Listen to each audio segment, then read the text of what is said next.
ಬೀಡಿಗೆ ಮನೆಗಳು ವಿಶ್ವಾಸದ ನೆಲೆ, ಕೈಗೆಟುಕುವ ಬೆಲೆ, ನಂಬಿಕೆ, ಮೌಲ್ಯ, ಗುಣಮಟ್ಟ.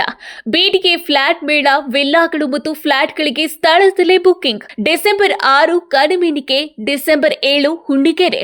ಗ್ರಾಹಕರು ಎಲ್ಲಾ ಬೀಡಿಗೆ ಯೋಜನೆಗಳಲ್ಲಿ ಲಭ್ಯವಿರುವ ಫ್ಲಾಟ್ಗಳನ್ನು ಖರೀದಿಸಬಹುದು.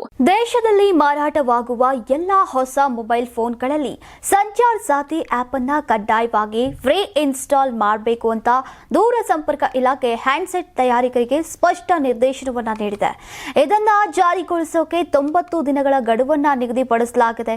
ಹಾಗಾದ್ರೆ ಏನಿದು ಸಂಚಾರ್ ಸಾಥಿ? ಯಾಕೆ ಇದನ್ನ ಬಳಸಬೇಕು? ಇದರ ಉಪಯೋಗ ಏನು? ಯಾವ ಕಾರಣಕ್ಕಾಗಿ ಇದನ್ನ ಕಡ್ಡಾಯಗೊಳಿಸಿದ್ದಾರೆ ಅನ್ನೋ ಪ್ರತಿಯೊಂದು ಇಂಚಿಂಚು ಮಾಹಿತಿಯನ್ನ ಈ ವಿಡಿಯೋದಲ್ಲಿ ನೋಡ್ತಾ ಹೋಗೋಣ.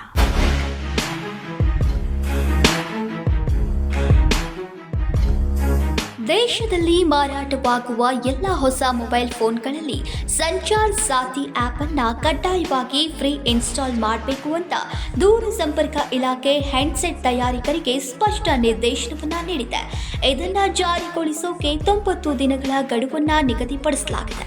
ಹಾಗಾದ್ರೆ ಏನಿದು ಸಂಚಾರ್ ಸಾಥಿ? ಯಾಕೆ ಇದನ್ನ ಬಳಸಬೇಕು? ಇದರ ಉಪಯೋಗ ಏನು? ಯಾವ ಕಾರಣಕ್ಕಾಗಿ ಇದನ್ನ ಕಡ್ಡಾಯಗೊಳಿಸುತ್ತಾರೆ ಅನ್ನೋ ಪ್ರತಿಯೊಂದು ಇಂಚಿಂಚು ಮಾಹಿತಿಯನ್ನ ನೋಡ್ತಾ ಹೋಗೋಣ ಇವತ್ತಿನ ಸ್ಪೆಷಲ್ ವಿಡಿಯೋನಲ್ಲಿ. ಭಾರತ ಸರ್ಕಾರವು ದೇಶದಲ್ಲಿ ತಯಾರಿಸುವ ಅಥವಾ ಆಮದು ಮಾಡಿಕೊಳ್ಳುವ ಎಲ್ಲ ಮೊಬೈಲ್ ಫೋನ್ಗಳು 90 ದಿನಗಳ ಒಳಗೆ ಸಂಚಾರ್ ಸಾಥಿ ಎಂಬ ಪೂರ್ವ ಸ್ಥಾಪಿತ ಅಪ್ಲಿಕೇಶನ್ನೊಂದಿಗೆ ಬರಬೇಕು ಅಂತ ಕಡ್ಡಾಯಗೊಳಿಸಿದೆ. ಹೊಸ ಆದೇಶದ ಪ್ರಕಾರ ಪ್ರತಿ ಸ್ಮಾರ್ಟ್ಫೋನ್ನ ಆರಂಭಿಕ ಸೆಟಪ್ ವೇಳೆ ಸಂಚಾರ್ ಸಾಥಿ ಆಪ್ ಸ್ಪಷ್ಟವಾಗಿ ಗೋಚರಿಸಬೇಕು. ಬಳಕೆದಾರರಿಗೆ ಸುಲಭವಾಗಿ ಬಳಸೋಕೆ ನೆರವಾಗಬೇಕು. ತಯಾರಕರು ಆಪ್ನ ಯಾವುದೇ ವೈಶಿಷ್ಟ್ಯಗಳನ್ನು ಮರೆಮಾಡುವುದು, ನಿಷ್ಕ್ರಿಯಗೊಳಿಸುವುದು ಅಥವಾ ಅನ್ಇನ್ಸ್ಟಾಲ್ ಆಯ್ಕೆ ನೀಡುವುದು ಸಂಪೂರ್ಣವಾಗಿ ನಿಷೇಧಿಸಲಾಗಿದೆ. ಹಾಗಾದ್ರೆ ಏನಿದು ಸಂಚಾರ್ ಸಾಥಿ? ಸಂಚಾರ್ ಸಾಥಿ ಅಂದ್ರೆ ಏನು ಗೊತ್ತಾ? ಸಂಚಾರ್ ಸಾಥಿ ಅನ್ನೋದು ಸರ್ಕಾರ ನಡೆಸುವ ಅಪ್ಲಿಕೇಶನ್ ಆಗಿದ್ದು ಅದೇ ಹೆಸರಿನ ಪೋರ್ಟಲ್ನ ಉತ್ತರಾಧಿಕಾರಿಯಾಗಿದೆ. ಈ ಅಪ್ಲಿಕೇಶನ್ iOS ಮತ್ತು ಆಂಡ್ರಾಯ್ಡ್ ಎರಡರಲ್ಲೂ ಲಭ್ಯ ಇದೆ ಮತ್ತು ಪ್ರಾರಂಭವಾದಾಗಿನಿಂದ 5 ಮಿಲಿಯನ್ಗಿಂತ ಹೆಚ್ಚು ಬಾರಿ ಡೌನ್ಲೋಡ್ ಮಾಡಲಾಗಿದೆ. ಈ ಅಪ್ಲಿಕೇಶನ್ ಬಳಕೆದಾರರು ತಮ್ಮ ಹೆಸರಿನಲ್ಲಿ ನೋಂದಾಯಿಸಲಾದ ಎಲ್ಲ ಮೊಬೈಲ್ ಸಂಪರ್ಕಗಳನ್ನು ಪರಿಶೀಲಿಸೋಕೆ ಮತ್ತು ತಮಗೆ ಸೇರಿರದ ಸಂಪರ್ಕಗಳನ್ನು ವರದಿ ಮಾಡೋಕೆ ಅನುಮತಿಸುತ್ತೆ. ಈ ಅಪ್ಲಿಕೇಶನ್ ಚಕ್ಷು ಸೌಲಭ್ಯವನ್ನ ಸಹ ಒಳಗೊಂಡಿದೆ. ಇದು ಬಳಕೆದಾರರಿಗೆ ಮೋಸದ ಕರೆಗಳು, SMS ಅಥವಾ ವಾಟ್ಸಪ್ ಸಂದೇಶಗಳನ್ನು ವರದಿ ಮಾಡೋಕೆ ಅನುವು ಮಾಡಿಕೊಡುತ್ತೆ. ಇದಲ್ಲದೆ ಈಗಾಗಲೇ ಬಳಕೆಯಲ್ಲಿ ಇರುವ ಫೋನ್ಗಳಿಗೂ ಮುಂದಿನ ಸಾಫ್ಟ್ವೇರ್ ಅಪ್ಡೇಟ್ಗಳಲ್ಲಿ ಈ ಆಪ್ ಅನ್ನು ಸೇರಿಸೋಕೆ ಕೇಂದ್ರ ಸೂಚನೆ ನೀಡಿದೆ. ಐಫೋನ್ ಮತ್ತು ಆಂಡ್ರಾಯ್ಡ್ ಫೋನ್ಗಳಲ್ಲಿ ಇದ್ದಂತೆ ಕಂಪನಿಗಳ ಸ್ವಂತ ಫ್ರೀಲೋಡೆಡ್ ಅಪ್ಲಿಕೇಶನ್ಗಳನ್ನು ಅನ್ಇನ್ಸ್ಟಾಲ್ ಮಾಡೋಕೆ ಸಾಧ್ಯವೇ ಇಲ್ಲ. ಇದೇ ಸರಣಿಯಲ್ಲಿ ಸಂಚಾರ್ ಸಾಥಿ ಕೂಡ ಕಡ್ಡಾಯ ಫ್ರೀಲೋಡೆಡ್ ಆಪ್ ಆಗಿ ಸೇರುತ್ತೆ. ಇನ್ನು ಈ ಆದೇಶವು apple, Samsung, Google, Vivo, Oppo ಸೇರಿದಂತೆ ಭಾರತದಲ್ಲಿ ಉತ್ಪಾದನೆ ನಡೆಸಿರುವಂತಹ ಎಲ್ಲ ಪ್ರಮುಖ ತಯಾರಕರಿಗೆ ಅನ್ವಯಿಸುತ್ತೆ.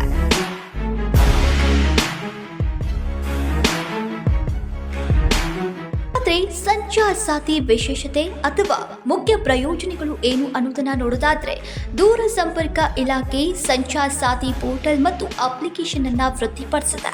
ಇದು ನಾಗರಿಕರು IMEI ಸಂಖ್ಯೆಯ ಮೂಲಕ ಮೊಬೈಲ್ ಹ್ಯಾಂಡ್ಸೆಟ್ನ ನೈಜತೆಯನ್ನ ಪರಿಶೀಲಿಸೋಕೆ ಅನುವು ಮಾಡಿಕೊಡುತ್ತೆ.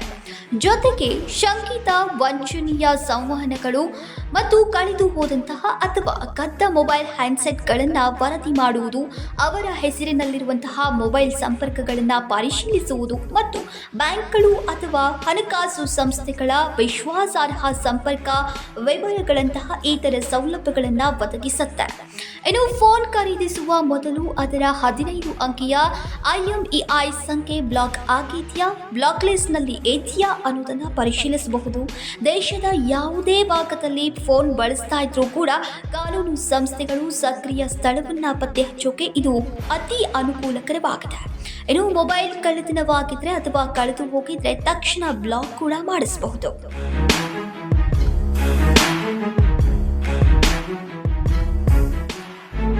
ಹಾಗಾದ್ರೆ ಸಂಚಾರ್ ಸಾಥಿಗೆ ಯಾವ ಅನುಮತಿಗಳು ಬೇಕಾಗತ್ತೆ ಗೊತ್ತಾ? ನಮ್ಮ ಆಂಡ್ರಾಯ್ಡ್ ಸಾಧನಗಳಲ್ಲಿ ಸಂಚಾರ್ ಸಾಥಿ ಅಪ್ಲಿಕೇಶನ್ ಅನ್ನ ಇನ್ಸ್ಟಾಲ್ ಮಾಡಿದ ನಂತರ ಅಪ್ಲಿಕೇಶನ್ಗೆ ಕರೆ ದಾಖಲೆಗಳು, ಕ್ಯಾಮೆರಾ, ಅಧಿಸೂಚನೆಗಳು, ಫೋನ್ ಕರೆಗಳು ಮತ್ತು ಎಸ್ಎಂಎಸ್ ಸೇರಿದಂತೆ ಹಲವಾರು ಅನುಮತಿಗಳಿಗೆ ಪ್ರವೇಶದ ಅಗತ್ಯ ಇದೆ. ಇದರ ಹೊರತಾಗಿ ಅಪ್ಲಿಕೇಶನ್ ತನ್ನ ಸರ್ವರ್ಗಳೊಂದಿಗೆ ಸಂಪರ್ಕ ಸಾಧಿಸೋಕೆ ಇಂಟರ್ನೆಟ್ ಸಂಪರ್ಕದ ಅಗತ್ಯ ಇದೆ.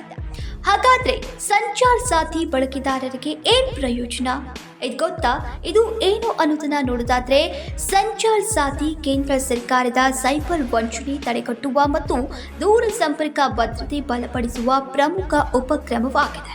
ಇದರ ಅಪ್ಲಿಕೇಶನ್ ಮತ್ತು ವೆಬ್ ಪೋರ್ಟಲ್ ಮೂಲಕ ಸಾರ್ವಜನಿಕರು ಹಲವು ಸೇವೆಗಳನ್ನು ಬಳಸಬಹುದು. ಸಂಚಾರ್ ಸಾಥಿ ವೆಬ್ಸೈಟ್ ಪ್ರಕಾರ ಇಲ್ಲಿಯವರೆಗೆ 42.14 ಲಕ್ಷಕ್ಕೂ ಹೆಚ್ಚು ಮೊಬೈಲ್ಗಳನ್ನು ನಿರ್ಬಂಧಿಸಲಾಗಿದೆ. 26.11 ಲಕ್ಷಕ್ಕೂ ಹೆಚ್ಚು ಕಳೆದು ಹೋದ ಮೊಬೈಲ್ಗಳನ್ನು ಪತ್ತೆ ಹಚ್ಚಲಾಗಿದೆ.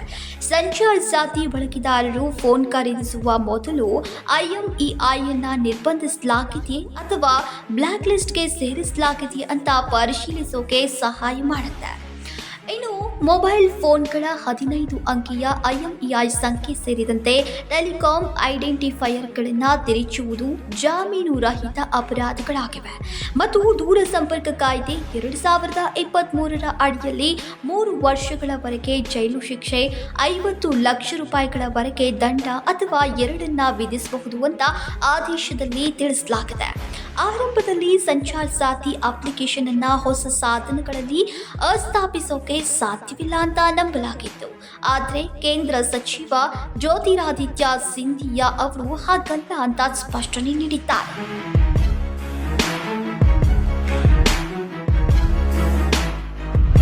ನೋಡಿದ್ರ ವೀಕ್ಷಕರೇ, ಸಂಚಾರ್ ಸಾಥಿ ಆ್ಯಪ್ ಅಂದ್ರೆ ಏನು, ಸಂಚಾರ್ ಸಾಥಿ ವಿಶೇಷತೆ ಏನು, ಬಳಕೆದಾರರಿಗೆ ಅದರ ಪ್ರಯೋಜನಗಳು ಏನು ಅಂತ ಹಾಗೆ ನೋಡಿದ್ರೆ ಸಂಚಾರ್ ಸಾಥಿ ಆ್ಯಪ್ ನಮ್ಮೆಲ್ಲರಿಗೂ ತುಂಬಾ ಉಪಯುಕ್ತವಾಗಿದೆ.